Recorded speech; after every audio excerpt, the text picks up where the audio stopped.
प्रथम प्राणी सिंह पर अच्छी बोल शुण प्रथम प्राणी सिंह पर अच्छी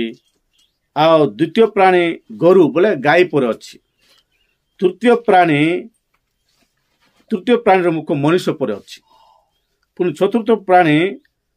आकाश उड़ुवा पक्षी पर अच्छी हालेलुया ए मानकु आगरे पछरे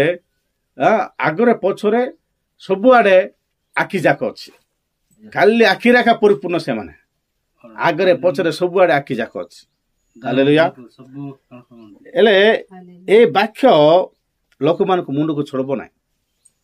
कि बोले ए वाक्यर अर्थ बेसी गभीर अच्छी हालेलुया एले से माने कौन कहउछंती बोले कहले से माने दिवारात्र कहउछंती बोले दिन राति हालेलुया दिन राति से माने विश्राम न करी बोले रेस्ट न थाई कर कहउछंती कौन बोले कहउछंती जे सर्वशक्तिमान जे भूत वर्तमान भविष्यत सही प्रभु ईश्वर पवित्र पवित्र पवित्र बोली गाउछन से गीत केबे पुनि से माने दिन राति रेस्ट नाई से मानकु